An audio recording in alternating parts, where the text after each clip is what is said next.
Welcome back to Outdoors with Larry Ray, brought to you proudly by Tennessee Wildlife Resource Agency, Barton Power Sports, Sportsman's Warehouse, and Best Care Home Services. Hey, good Saturday morning. Welcome back to Outdoors with Larry Ray. Coming out of our flagship station, ESPN 790 here in Memphis, but broadcasting also on our newest members of the Outdoors with Larry Ray team, and that's Brownsville Radio, streamed 24/7 at brownsvilleradio.com. Also over in Jackson, Tennessee on News Talk 101.5, also streamed 24/7 at WNWS.com. And we're glad to have it. On this last segment of today's show, Bill Cooksey, Vanishing Paradise, ready to talk ducks. I'm ready. But after Uncle Si, he didn't want to talk ducks. He didn't want to talk. He just wanted to talk. Uh-huh. Yeah, he didn't care nothing about that. I thought he might break out in a song, or something, but he didn't do that. But I just like to listen to him because he has so many different things that he thinks about, but they're also true and so funny. Well, we're going to close it out today with our good friends, thanks to our good friends at Mossy Oak. We actually kind of used a little Mossy Oak earlier in the show when we talked about Alps and the good folks up at Alps who make all those bags. And that's spelled OUTDOORZ. And they use the Mossy Oak camo on all their products. Well, recently I got a press release from my good friends down there at Mossy Oak, and of course I've been connected with Mossy Oak for a long time, but glad to hear from Jake Meyer, the public relations manager, that Mossy Oak had selected its 2017 Pro Staffer of the Year. Now, when you consider that Mossy Oak has over 1,000 pro staffers, yeah, that's pretty impressive. A lot of folks to look through, and there's a lot of folks who would like to be Mossy Oak pro staffers. And so, even though this fella is in Oregon, which I wish I was out there today instead of here in Drury, Memphis, but. We've got the regional pro staff guy himself. He's been on the show before, and that's Mario Friendly out of Oregon. And Mario, I'll let you introduce this next guy. Mario is from Columbia River Decoys and pronounced Mossy Oak. He is a member of their pro staff. And first of all, good morning, Mario. And tell us about this gentleman that we're going to talk about here. Yeah, I'll introduce James in a little bit, but before I get into it, I'll just say that I've been doing this for about 12 years for Mossy Oak. Been a Mossy Oak guy my whole life, and James basically lives that lifestyle. James is a Mossy Oak guy. He's a family man. He's as good as it gets. Besides all that, he's one of the hardest working guys I've seen in the staff. In my area and throughout the country, and that's why you could bring him in and let him talk to you guys and let him tell you guys what he does, but he does it all. So I mean, there's no use talking to me. You got to get him. Let's go, James McDonald. He's out of Cornelius, Oregon. Got 2 daughters. High school teacher, helps coach the high school baseball team. And, of course, he's got to help his daughter's softball teams if you got a daughter playing like that out there. And 25 finalists across the country were selected. Series of judges as the winner, and James McDonald was the winner of that. And, first of all, good morning, James. Congratulations. Well, what does this award mean to you? Good morning. Thank you. Just being nominated was awesome. It's a pretty high to get up on the pedestal there with all those guys that got nominated. Just being on the staff is a big honor too. So we just do what we do every day, and that's just like what Mario said. It's just getting out and getting with the people and getting them living the lifestyle and trying to help them live the lifestyle that we're blessed to be able to do. So. Well, you're out there in Oregon. People think, it's a long way from Cornelius, Oregon to Morris Point, Mississippi. From West Point, Mississippi. A long ways. I met Mario. He probably even knows how many miles it is. You can't get there from here. Sometimes it takes you a little bit. It does. It doesn't take us long, about 3 hours to get on down there and see the great folks at Mossy Oak. But Mario, this is the way I understand it. Now, he's awarded, now he gets to go on a filmed hunt along with you, I'm assuming, and various members of the Mossy Oak crew. So you're going to go on a duck hunt, I'm assuming, sometime. Oh, yeah. Sometimes. Oh, yeah. And I guess it's going to be you're setting up the hunt, right? And they're going to film it. Is that the way it's going to work? Yeah, we're going to head somewhere.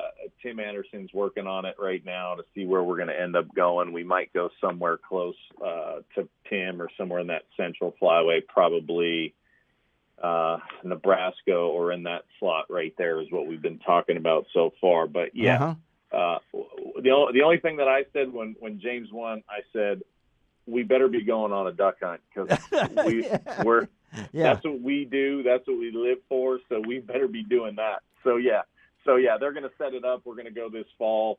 That's what kind of James gets for doing everything that he does. Yeah, and I get to ride some coattails and go along too. Well, Kevin Tate was telling me not long ago he wants more duck hunts because he likes duck hunts. But there you go. So, well, I mean, they're not going to take you on no moose hunt, I wouldn't think, or anything like that. But the opportunity to do this. So, James, tell us about duck hunting, how long you been doing it, and how'd you get involved in it?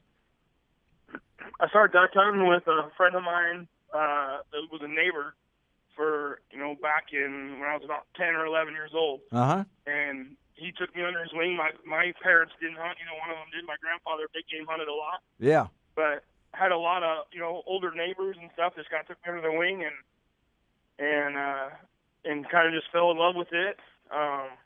Really, the passion of it was more about the camaraderie. Oh, and, yeah. Being with each other and out in the outdoors, and just kind of being around everybody was a lot different than I like deer and elk hunting too. It's just different waterfowl hunting. That passion it runs deep in a lot of people. Well, oh yeah. Well, I know, Mario. Tell us. Now we're in the Central Flyway. We're in the Mississippi Flyway. Well, I mean Mississippi Flyway. Excuse me. But we're where, we think this is the capital of the world for duck hunting. Then why do a lot of my friends go to Idaho and places like that to hunt? Because you're in the Pacific Flyway. So tell our listeners a little about the comparison of duck hunting in Oregon compared to duck hunting in Stuttgart, Arkansas. We're blessed in the Flyway to have a long season. We usually have a very liberal 107-day season. And then if you throw in 107-day season? Are you serious? Yeah, but listen, we don't want to tell anybody. Oregon's full. Okay, forget that, folks. There's no more places to go. Right? There's no more places to duck hunt, and you can't come. So we got that many days. We can shoot 7 birds daily. The cool thing about out here is we'll run in different stages. November, we're shooting a lot of mallards as they start flying through. But then as we get later in the season, we start shooting other birds. We start getting real heavy on widgeon and teal and a lot of pintails. And I mean, there's been days where me and a hunting partner will shoot 13 different species. Oh, I mean, that is the cool thing. Listen, I know it's cool to sit in Arkansas and shoot your greenheads right in the face, but I'll tell you what, not many people can say, yeah, I was on a hunt and I shot 7 different species of puddle ducks. That's pretty cool. That's what we have to offer. What about that, Cooksey? You ever hunted out there? I have. Yeah. I have. Where? Hunted Deer Island, Salvia Island. Okay. And the experience compared to here? Wonderful experience. I've been lucky to hunt all over the country, and it's just different flyway, different people. Pressure not quite as intense in general. I mean, obviously there are pockets, days, and that's that's the reason they get 107 days. But they have some spots where it's high pressure, so it's phenomenal hunting. Phenomenal hunting. And Mario, as you have your operation out there, 107-day season, do you hunt all those 107 days? God, we try. God, we try. If we can get away with it. Yeah, if you can get away with it, you can do it, right? Well, I know. Yeah, we go pretty hard at it. I mean, James is a teacher, so if he could sneak out of school some days and get some afternoon hunts in, or if they have any weather days or off days, he's going. But, yeah, we try to go as much as we can. The thing that I will say about James the most is, we were in a process of trying to push the refuge, which is right near us. Mm-hmm. They bought a piece of property and they wanted to do a youth hunt, and James was in on that pretty heavy. And we petitioned hard so they would have a youth hunt. Then we pushed them hard to get more days for the kids. So that's been about 4 years going. And this past year, it's an awesome program. If you don't know what to do in duck hunting, when you fill out your little application to try to get a hunt day at this thing, you could put in, I need somebody to call for me. I need a dog. Like, you could actually fill that in on the application, and that's where guys like James come in. Really? The refuge manager, call James and say, hey, listen, I got a kid and his dad, and they don't know what they're doing, and they don't have a dog. Can you help? And he's like, I'll be there this weekend. Wow. That's the cool thing about this program, and we're trying to push it. The refuge bought another piece of property, and we're pushing on that one to get another program going. So This is the kind of stuff that's what makes him different than the other guys. I've helped out on that hunt too, but James is there all the time. He's always got some kids or somebody, and that's the whole thing, getting new people into the sport no matter what it is. They just elk hunt or deer hunt, and now they want to try waterfowl. Well, it's perfect for the kids. They don't have to be quiet. They don't have to walk far. They don't have to do nothing. They get to eat a lot of snacks and screw around. It's perfect. And I think, James, that's something you must like to do then.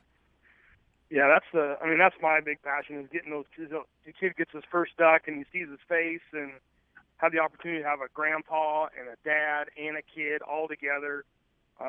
Getting to experience that with them is priceless. And being able to work with the refuges and Mario was talking about, we got another program started, hopefully with another piece of property. We got another refuge hopefully getting going with another program to get them in, to get more kids on a piece of state property that hasn't been hunted in 50 years. So not only to get the kids out there and get them just a great experience is what it's all about. I may have to send my application in. But, hey, guys, thank you all. Send it in. Yeah, congratulations, James, again, for this big honor. And I know the great folks at Mossy. Thanks, Mario, for being with us, too. Y'all have a great day, okay?